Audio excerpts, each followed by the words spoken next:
Hey everyone, it's time for another trip report. Today we're flying Etihad Airways first class on the Airbus A330-300 from Malé to Abu Dhabi. We start this trip from the beautiful NALADHU resort in the Maldives.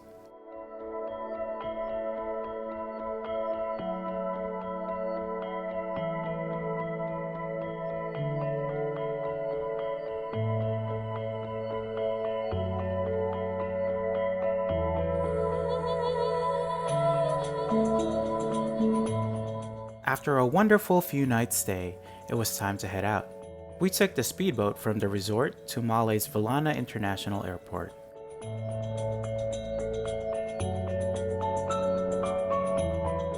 A few other flights were departing around the same time as ours, so there was a long line just to get into the check-in area.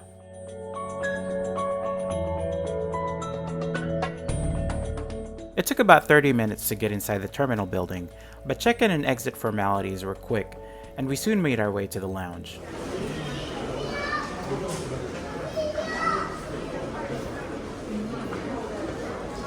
Like most international carriers that depart out of Malé, Etihad does not have its own lounge at this airport, and instead uses the LEELI lounge for its first and business class passengers. The lounge is pretty expansive with plenty of seating to relax before the flight. Not too bad for a contract lounge. This lounge offers a variety of soft drinks, juices, coffee, and tea, though no alcohol is available in the lounge.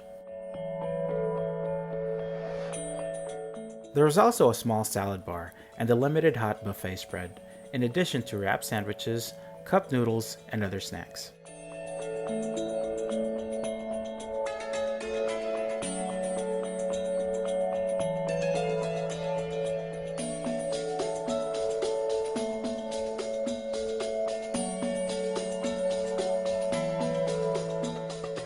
After a brief stay at the lounge, we made our way to the boarding area. Priority boarding was soon called for first and business class passengers. It's worth noting that this airport does not use jet bridges, and instead, all passengers are bussed to the aircraft. This Airbus A330-300 was delivered to Etihad in December 2009 and is painted with the Visit Abu Dhabi special livery.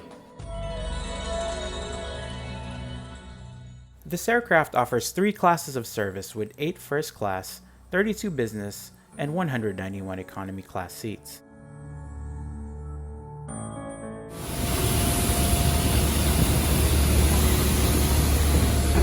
Upon boarding, a flight attendant welcomed us at the door and showed us to our seats. Etihad offers 8 enclosed suites in first class laid out in a 1-to-1 configuration. While all seats have direct aisle access, solo travelers should probably opt for one of the window seats, while couples wishing to sit together should reserve the center seats. There are also no overhead bins in first class, but the flight attendants can store your carry-ons in the closet. I had seat 2A, while my companion was in 1A. Both seats are on the port side of the plane. We were lucky to have the entire first class cabin to ourselves, so the flight attendant mentioned that we could move to any seat in the cabin. Etihad's first class seat in this aircraft offers plenty of shoulder room and very generous leg space. The space under the ottoman can be used to store your shoes or small bag. And yes, this aircraft is fitted with personal air nozzles. One of the side panels right next to the seat opened to reveal the IFE remote, AC and USB power outlets, and a small storage space to store your glasses or phone. There's also a minibar stocked with bottled water and prepackaged nuts.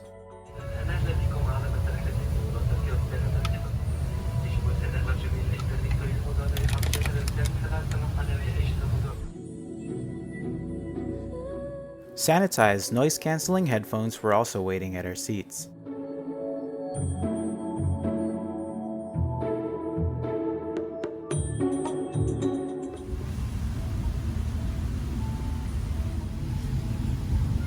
The seat position and suite lighting can be controlled using the touchscreen panel.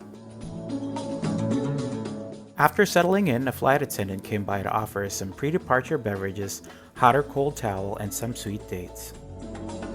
We were also provided with a free in-flight Wi-Fi card and ACQUA de PARMA amenity kit. After a few minutes, the doors were closed and we soon pushed back from the gate. As with all flights with Etihad, this flight started with a travel prayer followed by the safety video.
By the crew, remove it from the stowage, take it out of the cover and place it over your head.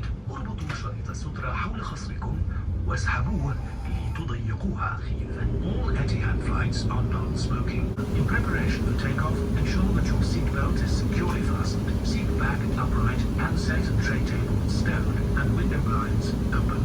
We thank you for your attention and wish you an enjoyable flight with Etihad Airways. After a short taxi, we reached the end of the runway and had a powerful takeoff.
The flying time between Malé and Abu Dhabi was 4 hours and 20 minutes.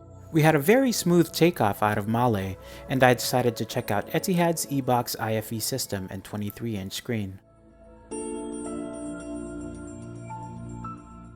The IFE system was responsive, and it was easy to browse through the extensive selection of movies, TV programs, music, and games. There's also a basic moving map app.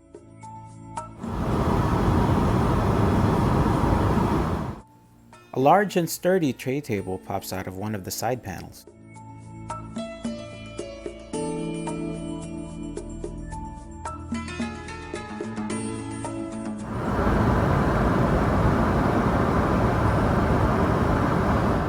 After a few minutes, the captain switched off the seatbelt sign and the crew started the in-flight service. I ordered a glass of rosé champagne, which was served with small ramekins of olives, mixed nuts, and green peas.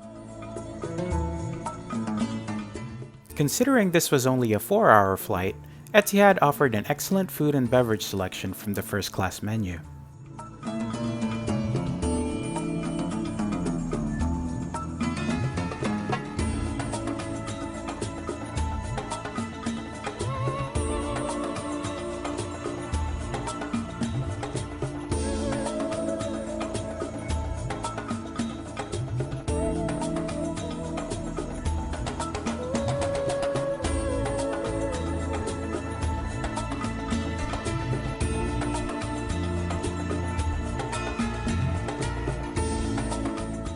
Prior to the meal service, our flight attendant Abby proactively asked if my companion and I would like to dine together.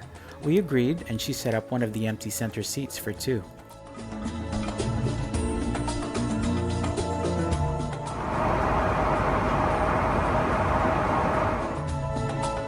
I had the Arabic mezze to start with. It was a huge serving and it certainly didn't disappoint.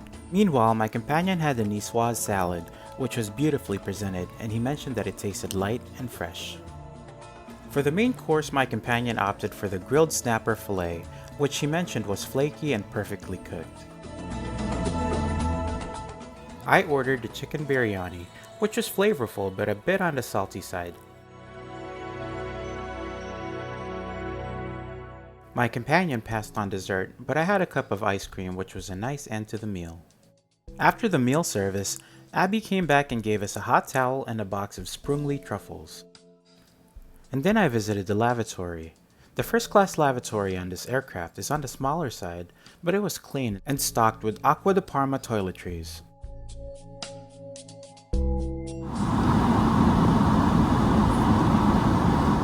After getting back to my seat, I looked around and found a small closet to store a jacket. After that big meal, I was ready for a quick nap. Etihad's first class seats recline into a full flat bed, though no turn-down service was provided on this flight because of the short duration.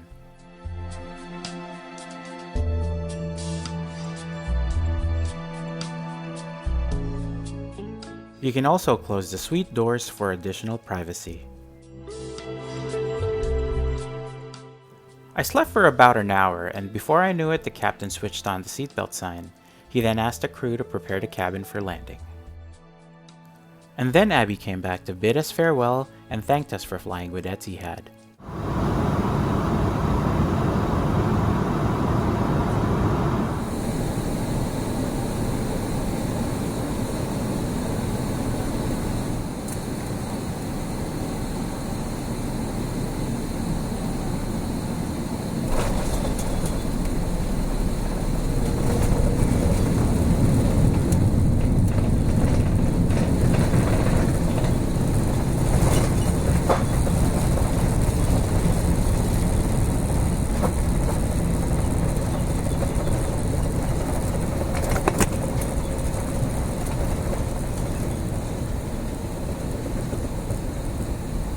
We had a smooth landing in Abu Dhabi, and then we taxied for another 10 minutes before reaching our remote stand.